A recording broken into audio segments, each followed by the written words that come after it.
गुरुर्ब्रह्मा गुरुर्विष्णू गुरुर्देवो महेश्वरः गुरुर्साक्षात् परब्रह्म तस्मै श्री गुरवे नमः। अवधूत चिंतन श्री गुरुदेव दत्त। नमस्कार. श्री दत्त महात्म्य बोधामृत या यूट्यूब चॅनलवर आपलं सहर्ष स्वागत करीत आहे. साधक भक्त हो, मागील भागात आपण मदालसेचा पुनर्जन्म झालेला पाहिला. त्यामागचं विज्ञान शोधण्याचा प्रयत्न यथाशक्ती करीत आहे. आपण एक एक संबंध लक्षात घेऊ. बघा, अश्वतर नागाला सरस्वतीचं जे दर्शन झालं त्यात तिचं रूपवर्णन श्वेत रंगाशी निगडीत आहे. तिच्या या श्वेत स्वरूपाचा संबंध चिदाकाशातील श्वेत प्रकाशमयी श्वेत तेजोमयी रूपाशी आहे. योगी साधकाला ध्यानावस्थेत ह्याच श्वेत तेजाचं दर्शन होतं आणि त्या तेजातूनच नंतर नाद निर्मिती होते. नाद ऐकू येऊ लागतात. अश्वतर नाग असा परमतत्वाशी एकरूप होऊन स्तवन करीत होता. नागानं सरस्वतीची अर्थात कुंडलिनी जगन्मातेची स्तुती शक्तिरूपात केलेली आहे. जोपर्यंत शिव अर्थात ब्रह्म शक्तियुक्त होत नाही तोपर्यंत विश्वाचं बीज तयार होत नाही. शिव शक्त्यात्मक झाला की विश्वाचं बीज अर्थात शब्द ब्रह्म ओंकार निर्माण होतो. त्यातूनच नादांची निर्मिती होते. सरस्वती नागाला म्हणते, तुम्हा दिले नाद रहस्य. या नाद रहस्यामध्येच बरंच गूढ ज्ञान आहे. त्याचा विचार करावा लागेल. त्यामुळे या नाद रहस्याचा विचार करू. या नाद रहस्यातून दोन प्रकारची उत्पत्ती होताना जाणवते. एक ज्ञान आणि दुसरी सृष्टी. अर्थात ज्ञानाची उत्पत्ती नादातून होते असं म्हणण्यापेक्षा ज्ञानाचा प्रकाश नादातून होतो असं म्हणणं अधिक योग्य होईल. पण मग याचा अर्थ काय? तर जीव ज्या भावावस्थेत असेल त्या भावाचं त्याला ज्ञान होतं. म्हणजे जर ब्रह्मभावात स्थित असेल तर ब्रह्मज्ञानाचा ब्रह्मविद्येचा प्रकाश होतो आणि जीवभावात स्थित असेल तर सृष्टीचं ज्ञान होतं. या ज्ञानविज्ञानाचं मूळ स्वरूप काय आहे? स्फुरण, स्पंदन. त्यातून जो नाद निर्माण होतो तो सगळी निर्मिती करणारा आहे. पण या नादांच्या पलीकडे कोण आहेत? शिवशक्ती आहेत. या पायाभूत माहितीच्या आधाराने एक एक गोष्ट समजून घ्यावी लागेल. एकेका गोष्टीची उकल करावी लागेल. कारण मदालसेच्या पुनर्जन्माचा संबंध सरस्वती स्तवनाशी आणि नाद रहस्याशी आहे. श्री दत्त महात्म्याच्या अगदी सुरुवातीच्या काही भागांमध्येच आपण हे पायाभूत ज्ञान विचारात घेतलं होतं. शब्द ब्रह्म ओंकारातून नादाची आणि नादातून सृष्टीची उत्पत्ती होते. चत्वार वाचांचा विचार स्मरणभक्तीत केला होता. कोणी विसरला असेल किंवा तो भाग ऐकला नसेल तर पुन्हा थोडक्यात सांगणं भागच आहे. बघा, शब्दाची निर्मिती कशी होते? परावाणीत स्फुरण स्वरूपात नाद निर्माण होतो. पश्चंती वाणीत त्या नादामधून भाव निर्माण होतो. त्या भावातून मध्यमेत वर्ण तयार होतो अर्थात सूक्ष्म शब्द तयार होतो आणि त्यातून स्थूल शब्द तयार होऊन तो वैखरीतून बाहेर पडतो. सरावाने शब्दांची रचना होऊन वाक्य मुखातून बाहेर पडतं. आता याचप्रमाणे वेदांची निर्मिती कशी झाली ते पाहू. योग तपस्वी ऊर्ध्वमुखी जागृत शक्तीशी अर्थातच आदिशक्तीशी तद्रूप होतो तेव्हा सर्गाच्या विरुद्ध दिशेने कार्य सुरू होतं. अशा वेळी जेव्हा जीवाचं पूर्ण समर्पण होतं तेव्हा योगी ब्रह्मभावात जातो. परब्रह्माशी तादात्म्य पावल्याने विश्वात आधीच असलेल्या वेदांच्या नादलहरी परावाणीच्या माध्यमातून स्फुरण रूपात आत्मसात होतात. हे सगळं आपोआप घडत असतं. म्हणजेच जगन्माता सरस्वतीच्या कृपेने ते होत असतं. या स्फुरणाच्या स्पंदनाशी एकरूप स्पंदने षटचक्रांच्या पाकड्यांवरील वर्णातून निर्माण होतात. त्या स्पंदनरूपी नादातूनच पुढे भाव, सूक्ष्म शब्द आणि स्थूल शब्द तयार होतात. त्यांची विशिष्ट रचनाही आपोआपच होऊन त्या योग्यांच्या मुखातून आपोआप मंत्र, ऋचा असे बाहेर पडले. जे विश्वात आधीच भरून राहिलेले मूळ मंत्र होते, त्या मंत्राशी साम्य असणारे हे मंत्र असतात. त्यातूनच 4 वेद, शास्त्र, पुराण, दर्शन अशा वाङ्मयाची निर्मिती झाली. ब्रह्म आणि सरस्वती अर्थात शिव आणि शक्ती यांच्या मिलनामुळेच हे ज्ञान प्रकट झाले. म्हणूनच नागांनी सरस्वतीला चिन्मयतू तूच भारती, चिन्मयतू वाङ्मयतू तूच भारती असं म्हटलं आहे. ब्रह्मभावात असताना होणारा हा झाला ज्ञानाचा प्रकाश, जो नादातून होतो. आता जीवाची निर्मिती कशी होते? त्यासाठी आपल्याला 3 संकल्पना विचारात घ्याव्या लागतील. कोणत्या? नाद, बिंदू आणि कला. नाद म्हणजे जीव, बिंदू म्हणजे शिव आणि कला म्हणजे शक्ती. या नाद, बिंदू, कलामधला संबंध आधी पाहू. बिंदू आणि कला अर्थात शिव आणि शक्ती यांचं जेव्हा मिलन होतं तेव्हा नाद निर्माण होतो. म्हणजेच शक्त्यात्मक शिव हेच बीज अर्थात ओंकार आहे. शिवाचं स्वरूप कसं आहे? सत्स्वरूप आणि शक्तीचं चिदानंद स्वरूप. म्हणजे शक्तिमय शिवाचं स्वरूप कसं? सच्चिदानंद स्वरूप. या सच्चिदानंदाच्या स्पंदनातून ज्ञान आणि भावयुक्त स्पंदनातून नाद निर्माण होतो. नाद म्हणजेच जीव निर्माण होतो. तसा आपण यापूर्वी ही सर्गप्रिया पाहिलेली आहे आणि पुढे शब्द ब्रह्म ओंकाराच्या उपदेशातही ती पाहणार आहोत. आता शक्तियुक्त शिव अर्थात सच्चिदानंद हाच ज्ञान आणि भावयुक्त नाद असेल तर याचा अर्थ बिंदू आणि नाद भिन्न नाहीतच. म्हणजेच शिव आणि जीव भिन्न नाहीतच. शिवशक्ती मिलनात ब्रह्मैक्य आहे. त्यावेळी केवळ ब्रह्मभाव आहे. या ब्रह्मभावात नाद, कला, बिंदू सगळे एकरसच असतात. याचप्रमाणे प्रलय काळात आधी शक्तीचा शिवात लय होतो. अर्थात शक्तीचं जगत कार्य बंद पडतं आणि नंतर जीवाचा शिवशक्तीत लय होऊन उरतो तो शक्तियुक्त शिव. अर्थात सृष्टी निर्मितीच्या आधी तो एकटाच होता आणि प्रलयानंतरही तो तसाच अनादी अनंत अक्षर अविनाशी राहतो. जीव मात्र निर्माण होतो आणि लयही पावतो. तो क्षर आहे, विनाशी आहे, पाण्यावरील बुडबुडासारखा. म्हणजे जीवभावही मिथ्याच होता. आता एक लक्षात आलं असेल की सृष्टीचं चक्र नाद, बिंदू आणि कला यांचा परस्पर संबंध येण्यानं चालू राहतं. थोडंसं क्लिष्ट वाटलं तरी खूप सोपं आहे. पहा, बिंदूचा कलेशी म्हणजे शिवाचा शक्तीशी संबंध येतो. शिव शक्त्यात्मक होतो तेव्हा नाद म्हणजेच विश्वाचं बीज आणि त्यातून विश्वाची निर्मिती होते.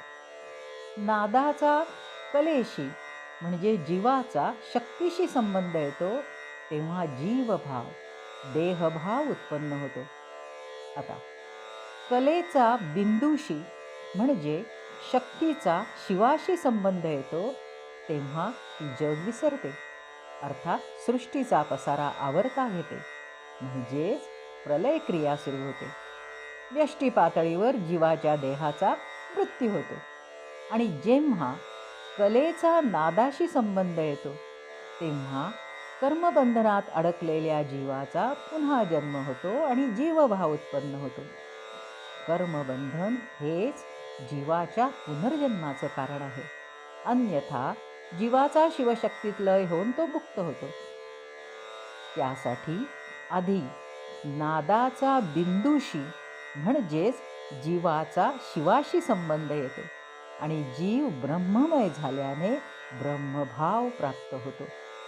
पण एक लक्षात घ्या, बिंदूचा नादाशी कधीच संबंध येत नाही. कारण बिंदू कधीच नाद होत नाही. अर्थात शिव कधीही जीव होत नाही. ब्रह्माला कधीही जीवभाव येत नाही. तो सदैव ब्रह्मभावातच असतो. जीवभावच येतो किंवा जातो कारण तो आभासी आहे.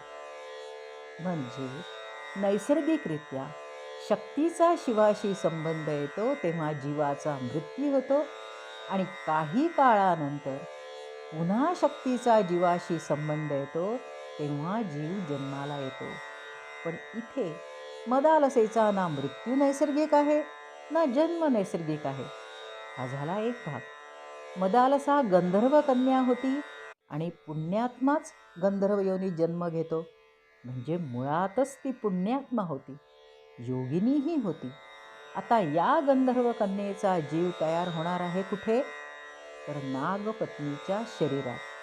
त्यासाठी आधी शक्तीला शिवाचं स्मरण होऊन ती ऊर्ध्व दिशेने गतिमान होणं, ब्रह्मैक्य स्थितीत शांत्यातीत अवस्थेत ती जाणं आवश्यक आहे. असं झाल्यावर शिवशक्तीचं मिलन होऊन इच्छाशक्ती म्हणजे नादाचा स्पंद तयार होईल. त्यानुसार क्रियाशक्ती कार्यान्वित होईल आणि नादातून जीवाची निर्मिती होईल. या सगळ्या घटना नागपत्नीच्या शरीरात होण्यासाठी ब्रह्मांडातील सर्व देवतांना प्रसन्न करून घेणं आवश्यक होतं. म्हणून नागांनी आधी सरस्वतीला प्रसन्न करून घेतलं आणि नादरहस्याची प्राप्ती करून घेतली.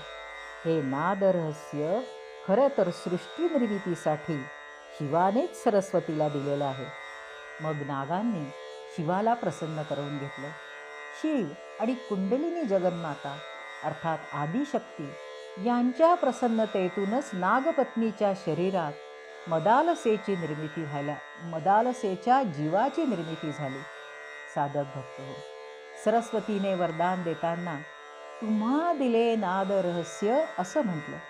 म्हणून नादरहस्याच्या दृष्टीने विचार केला आणि नाद, कला, बिंदूचा संदर्भ लक्षात घेतला. तसंच सरस्वती म्हणते वरते आस्य करुनी. आस्य म्हणजे मुख. शिवाने दर्शन कोणत्या रूपात दिलंय? पंचमुखी शिवाच्या रूपात. ही 5 मुख म्हणजे पंचमहाभूतांची प्रतीकं आहेत. नागांनी याच रूपात त्यांचं ध्यान करीत गायन केलं होतं. शिवाची 5 मुख 5 तेजाच्या पुंजासमान नीलवर्णी चिदाकाशात योग्याला दिसतात. जीवनिर्मितीसाठी पंचमहाभूतांची गरज आहे. आणखीही पहा, शिवशक्तीसह दर्शन देतात हाही भाग महत्त्वाचा आहे. एक भाग असाही लक्षात घेता येईल.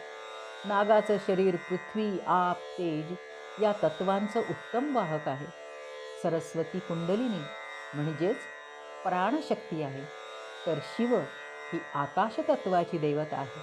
या सगळ्या वैशिष्ट्यांचा सुद्धा कुणाला मेळ घालता आला तर नक्की विचार करावा. मला एवढंच म्हणायचं आहे की पौराणिक कथांकडे भाकड कथा म्हणून न पाहता तेव्हा अध्यात्मशक्तीचं विज्ञान केवढं विकसित होतं याचा विचार करायला हवा. शरीर हीच प्रयोगशाळा होती, जे आपल्याला या भौतिक विज्ञानाच्या युगात नीटसं उमगत नाही. आपण फक्त कयास बांधू शकतो. असं झालं असेल तर, तसं झालं असेल तर, तेही वेगवेगळे संदर्भ लक्षात घेऊन. हो, हिमालयात आणि इतरत्र हजारो ऋषीमुनी ऊर्जा निर्मितीचं तंत्र अवगत करून अन्न पाण्याशिवाय साधनरत आहेत. आपण आपल्या या महान आध्यात्मिक वारशाकडे डोळसपणे पाहायला हवं. असंख्य तरुण मंडळी पुन्हा इकडे वळली आहेत, ही खरं तर आनंदाची बाब आहे. असे तर इथे यौगिक क्रियेतून जी अयोनिज जीवनिर्मिती झाली, त्यामुळे गंधर्व कन्या मदालसेपेक्षा अश्वत्र नागाची कन्या मदालसा ही बाह्य स्वरूप तसंच असलं तरी अंतरंगी आमूलाग्र बदललेली आहे हे आपल्याला जाणवेल. ती जीवनमुक्त योगिनीही आहे, पतिव्रताही आहे आणि योगनिष्ठ पुत्रांची माताही होणार आहे. असे मदालसाख्यान आपण आता पाहणार आहोत. इथं 28वा अध्याय सुरू होतो. कथानकाकडे वळू. अश्वतर नागानं पुत्रांना कुवलयाश्वाला घेऊन यायला सांगितलं. तो म्हणाला, नृपाला काहीतरी युक्ती करून घेऊन या. पण त्याला मदालसेची वार्ता आधी सांगू नका. नागाला सुद्धा त्या सोज्वळ नृपाला भेटण्याची उत्सुकता होतीच. त्याला त्याची उमलत्या कमलासारखी कोमल आणि सुंदर मदालसा देण्यासाठी ही योग्य वेळ आली आहे. नृपाचं नष्टचर्य संपवून त्याला आता काळ अनुकूल झाला आहे. इथं ही मदालसाही पतीच्या विरहानं व्याकुळ झाली आहे. हे ऐकून नागपुत्र अतिशय आनंदित झाले आणि तापस वेशात आश्रमात आले.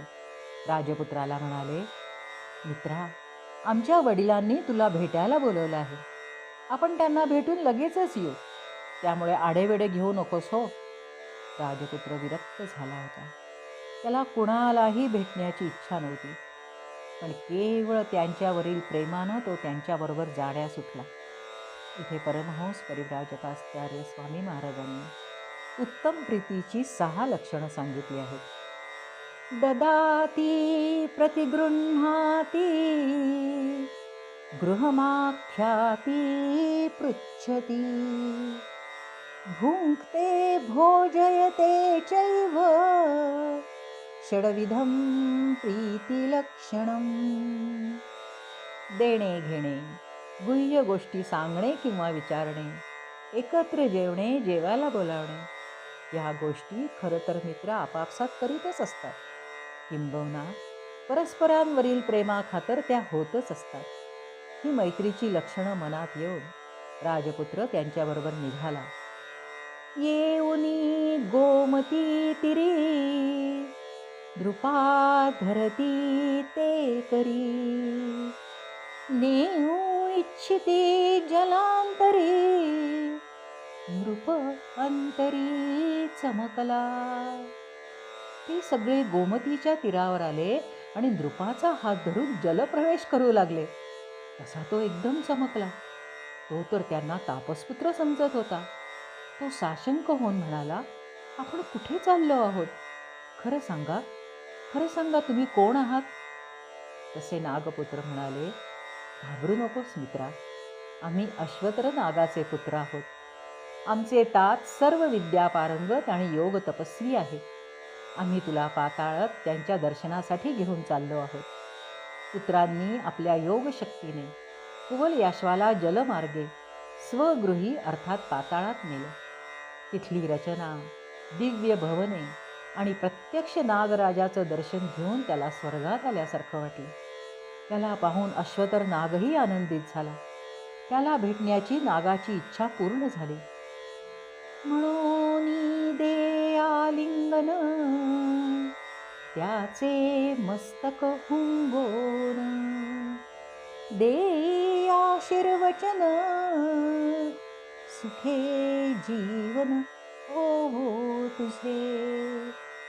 यावर त्याला वंदन करू राजपुत्र म्हणाला, मी खरोखरीच भाग्यवान आहे.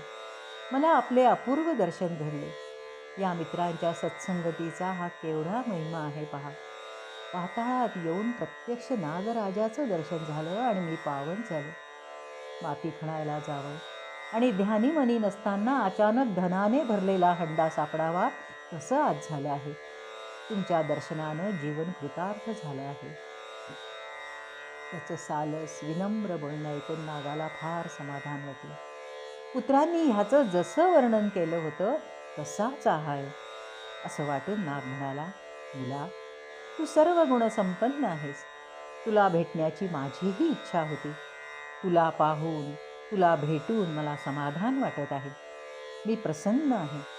तुला काय हवं तो वर माग. जेही मागशील ते सत्वर देईन. राजपुत्राने त्याच्या व्यक्तिमत्वाला साजेसेच वरदान मागितले.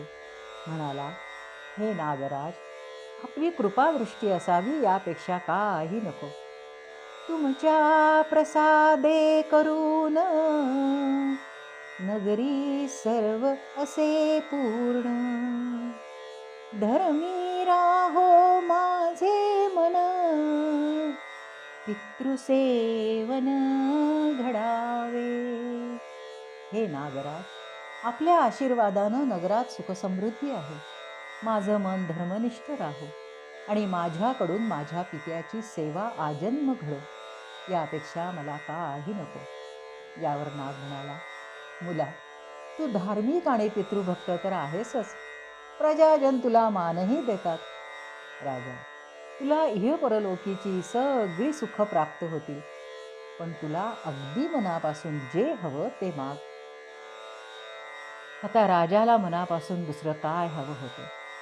एका मदालसे वाचून त्याच्या मनाला दुसरी कसलीही इच्छा उरली नव्हती. त्याने अत्यंत करुणपणे मित्रांकडे पाहिले. तेव्हा ते म्हणाले, तात, मदालसे वाचून याला दुसरं काहीही नको. हीच योग्य वेळ आहे हे पाहून नाग म्हणाला, अरे ती तर बिचारी जळून गेली, पण तुझी इच्छा असेल तर दुरूनच तिची मायावी छबी करून दाखव. थांब, दाखवतो. राजपुत्राच्या मनाची अवस्था काय झाली असेल कल्पनाही करवत नाही. नागपत्नीने दुरूनच मदालसेला दाखवले. तिला पाहताच बेभान होऊन प्रिये असं म्हणून तो धावला. नागांनी त्याला सावरलं आणि म्हणाला, मुला, मुला असा भुलून जाऊ नको. ही मायेची बाहुली आहे. अरे माया पाहायची असेल तर दुरूनच पाहावी. तिला स्पर्श करायला जाशील तर ती चंचला क्षणात अदृश्य होईल. राजपुत्र अत्यंत व्याकुळ आणि कासावीस झाला. तो दुःखानं बडबडू लागला, मी माझ्या पत्नीला हातांनी धरील, तुम्ही आता कुणी मध्ये येऊ नका. मग वल्लभे म्हणून पडला तो राजनंदन. नागतया उठवून म्हणे मन सावरी. नाग म्हणाला, मुला, दुःख विसर. अरे बाळा, ही तुझीच मदालसा आहे. हा प्रत्यक्ष सरस्वतीचा अनुग्रह आणि शिवाचा प्रसाद आहे. आता ही माझी कन्या आहे. मग नाग संतोषून विधीने देई कन्यादान. अमूल्य रत्नाभरण देऊन नृपनंदन गौरवीला. सगळेच हर्षभराने न्हाऊन निघाले. आनंदोत्सव साजरा करीत अश्वतर नागानं आपल्या कन्येचं कन्यादान केलं. अमूल्य रत्नांचं भंडार देऊन जावयाचा आदर सत्कार केला. थोडे दिवस त्या दोघांना आपल्या जवळ ठेवून घेतले. साधक भक्त हो, बघा, मदालसा कोणाची कोण. तिला वाचवण्यासाठी आधी तिची मैत्रीण कुंडलेने आपलं सर्वस्व पणाला लावलं, आणि आता कोल याश्वाच्या मित्रांच्या पित्याने तिला पुन्हा मिळवण्यासाठी केवढे कष्ट घेतले. मित्रांच्या दुःखाने दुःखी होणारे आणि आनंदाने आनंदी होणारे कुंडला आणि नागपुत्र हे खरे मित्र होते. मित्र असावेत तर असे, जे आत्मनिष्ठ असतात त्यांच्या अंगी अशी दैवी गुणसंपदा असतेच. असो तर भारावलेल्या नृपाला त्यांच्या उपकारांची परतफेड कशी करावी हे उमजेना. तो म्हणाला, कुणी अगदी थोडे जरी उपकार केले तरी ते लक्षात ठेवावे. जो हे लक्षात ठेवत नाही तो मनुष्य ब्राह्मणाचा वध करण्यापेक्षा सुद्धा अधम आणि कृतघ्न असतो. आपण तर माझ्यावर पर्वता एवढे उपकार केले आहेत, त्यांची परतफेड करणं केवळ अशक्य आहे. मी आपला आजन्म ऋणी राहील. त्याला अतिशय भरून आलेलं होतं. तेव्हा नागपत्नीने त्याचं सांत्वन केलं. त्या दोघांना अमृत प्यायला दिलं आणि योगशक्तीने त्यांना पाताळातून पुन्हा गोमती तीरावर आणून निरोप दिला. बरोबर 2 नागरिक घेऊन पत्नीसह राजपुत्र नगराच्या वेशीपर्यंत येऊन थांबला आणि पित्याला सगळी वार्ता कळवली. दुःखी कष्टी शत्रुजित राजा ती वार्ता ऐकून संजीवनी मिळाल्यासारखा एकदम ताजातवाना झाला. सगळ्या नगरात दवंडी पिटवली. गुढ्या तोरणांनी सडा रांगोळ्यांनी हर्षभरीत प्रजेने नगर सजवलं. सर्वत्र उत्साह आणि आनंद भरून राहिला होता. राजाच्या आनंदाला पारावर राहिला नाही. तो पुत्र आणि सुनेच्या भेटीसाठी आसुसला होता. सगळ्या मंत्रीगणांसह प्रजाजनांसह तो नगराच्या वेशीवर त्यांना सामोरा गेला. मदालसेला जशीच्या तशी, उलट अधिक तेजस्वी पाहून त्यांच्या आश्चर्याला सीमा उरली नाही. त्यानं धावत जाऊन पुत्राला घट्ट कवेत घेतलं. तो अत्यानंदानं रडू लागला. प्रेमाश्रूंनी वस्त्र भिजवलं. म्हणे पुत्रा तू धन्य, तुझे अपार पुण्य, तूची होसी लोकमान्य, नसे अन्य तुझ समान. मुला, तू आधी गंधर्व कन्येशी विवाह केला. दुर्दैवानं तिला गमावलीस आणि पुन्हा तीच परत मिळवलीस. खरोखरी तू फार पुण्यवान आहेस. तुझ्यासारखा भाग्यवान दुसरा कोणीच नाही. सर्वत्र तुझी कीर्ती पसरेल आणि तू लोकमान्य होशील. त्या आनंदोत्सव साजरा करणाऱ्या नगरीत त्या दाम्पत्याचं हर्षानं स्वागत झालं. प्रजा पुष्पवृष्टी घेऊन लाह्या उधळून त्यांचा सत्कार करीत होती. राजपुत्राच्या हर्षाला तर पारावर उरला नव्हता. दोघांनी गृहप्रवेश केला. राजवाड्यात आल्यावर त्याने पित्याला नमस्कार करून प्रेमानं आपल्या मित्रांच्या उपकारांची कथा सांगितली. अश्वतर नागानं हिमालयात जाऊन घोर तप केलं. सरस्वती आणि शंकराला प्रसन्न करून वर संपादन केलं. त्यांच्या आशीर्वादाने मदालसाचा पुनर्जन्म झाला. नागाने तिचं कन्यादान केलं. राजपुत्राचं ते साध्यंत कथन ऐकून राजाला फार नवल वाटलं. तो म्हणाला, दक्ष कन्या सतीनं शिवाशी विवाह केला.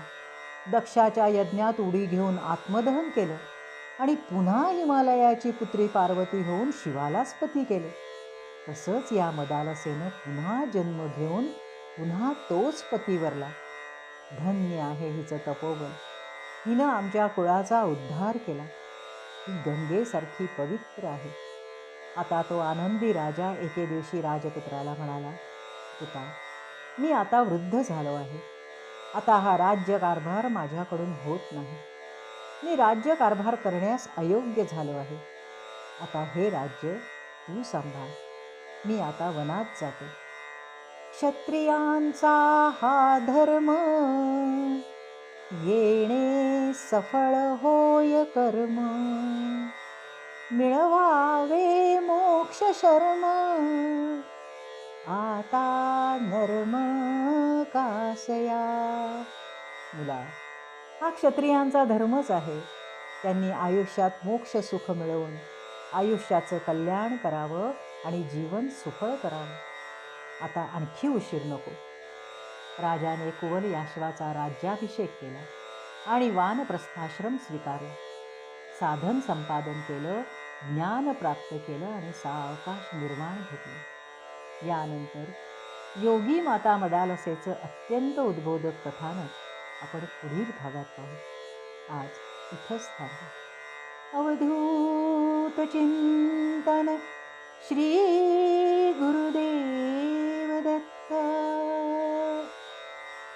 दिगंबरा दिगंबरा श्रीपाद वल्लभ दिगंबरा.